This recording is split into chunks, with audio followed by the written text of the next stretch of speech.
Hi friends, எல்லாருக்கும் வணக்கம். எல்லோரும் எப்படி இருக்கீங்க? நான் ரொம்ப சூப்பராக இருக்கேங்க. இன்றைக்கி நான் சோப் தாங்க செய்ய போகிறேன். நாங்கள் எப்போதுமே நலுங்கு மாவு தான் பயன்படுத்துவோம். இப்போ கொஞ்சம் பனிக்காலமாக இருக்குது, வெயில் அதிகமாக இல்லை. நலுங்கு மாவுக்கான பொருட்கள் எதுவுமே காய வைக்கவும் முடியலைங்க. இன்ஸ்டண்ட்டாக நான் யூஸ் பண்ணணுங்கிறதுக்காக இந்தமாதிரி சோப் பேஸ் வாங்கி வச்சுருப்பேன். கிளிசரின் சோப் பேஸ் தான்.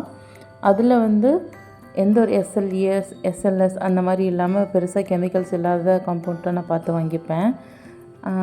அதில் நான் இப்போது நம்ம சார்கோல் பவுடர் இருக்குது இல்லைங்களா, நம்ம கொட்டாமச்சிலாம் வச்சுருப்போம்ல வீட்டில், டெய்லி கீனிட்டு அதுமாதிரி நான் நிறைய சேகரித்து வச்சுருப்பேன். அதை அந்த மாதிரி நான் நல்லா சட்டியில் போட்டு கொளுத்தி விட்டுட்டு நல்லா பன்னீர் வச்சு ரோஸ் வாட்டர் வச்சு தெளித்து ஆற வச்சு ஃபைன் பவுடராக பண்ணி நான் அந்த சோப் பண்ண போகிறேன். அந்த 100 கிராம் பேஸ் எடுத்திருப்பேன். அதில் சும்மா 10 கிராம்ஸ் கிட்ட நான் இந்த சார்கோல் பவுடர் ஆட் பண்ணியிருக்கிறேன். அது கூடவே வாசனைக்காக லாவெண்டர் எசென்ஷியல் ஆயிலும் யூஸ் பண்ணியிருக்கேன். இது ஏற்கனவே கிளிசரின் பேஸ் தான், இருந்தாலும் நான் கொஞ்சம் கிளிசரின் ஆட் பண்ணினேன்.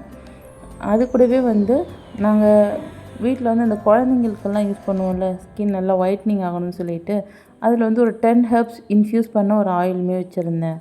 அதுலேயும் ஒரு 2 டேபிள் ஸ்பூன் ஆட் பண்ணிக்கிட்டேன்.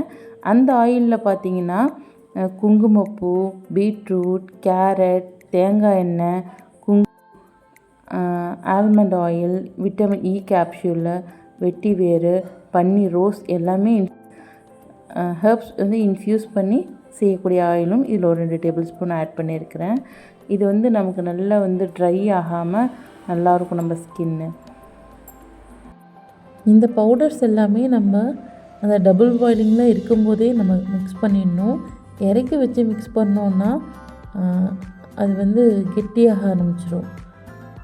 அதனால் நான் டபுள் பாயிலிங்கில் இருக்கும்போதே நல்லா மிக்ஸ் பண்ணிக்கிட்டேன். நம்மளோட லேவெண்டர் எசென்ஷியல் ஆயிலுமே இல்லை இன்னும் கொஞ்சம் எக்ஸ்ட்ரா ஃப்ரேக்ரன்ஸ் ஆயில் வேறு ஏதாவது எசென்ஷியல் ஆயில் சேர்க்கணுன்னாலும் நம்ம இறக்கிட்டு மிக்ஸ் பண்ணி மோல்டில் ஊற்றி வச்சிடலாம். இதில் மோல்டில் ஊற்றின பிறகு நமக்கு மேலே நுரை ஃபார்ம் ஆகிருக்கும். அந்த நுரை ஃபார்ம் ஆகாமல் இருக்கணும்னா நம்ம ரப்பிங் ஆல்கஹால் அப்படிங்கிறது ஸ்ப்ரே பண்ணினா அந்த நுரை அமுங்கிடும். இது ரொம்ப ப்ரொஃபஷ்னலாக பண்ணுறவங்க பண்ணுவாங்க. ஜெர்னியம், இன்னும் கொஞ்சம் எசென்ஷியல் ஆயில், இன்னும் கொஞ்சம் ஃப்ரெக்ரன்ஸ் ஆயில் அந்த மாதிரி நிறையா சேர்ப்பாங்க ரொம்ப ப்ரொஃபஷ்னலாக செய்கிறவங்க. நான் என்கிட்ட இருக்கிற பொருளை வச்சு நான் செய்திருக்கேன். நான் காலையில் பசங்களுக்கு யூஸ் பண்ணணுமேங்கிறதுக்காக ஒரு 1/2 அன் ஹவர்லேயே டிமோல்டு பண்ணிட்டேங்க.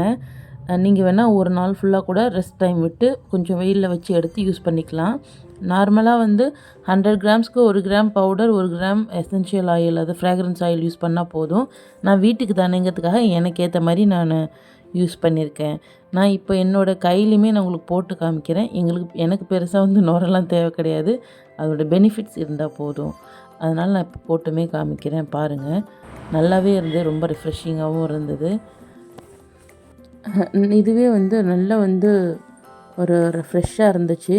அது மட்டும் இல்லாமல் நம்ம இதுக்கு பதிலாக சார்கோல் பவுடருக்கு பதிலாக நலுங்கு மாவும் பயன்படுத்திக்கலாம், முல்தானி மெட்டியும் பயன்படுத்திக்கலாம், ஃப்ரெக்ரன்ஸ் ஆயிலுமே மாற்றி யூஸ் பண்ணிக்கலாம். நீங்களும் ஷாப்பில் வாங்குறத விட இந்த மாதிரி வாங்கி ட்ரை பண்ணி பாருங்கள். ரொம்ப யூஸ்ஃபுல்லாக இருக்கும், ரொம்ப சூப்பராகவும் இருக்கும்.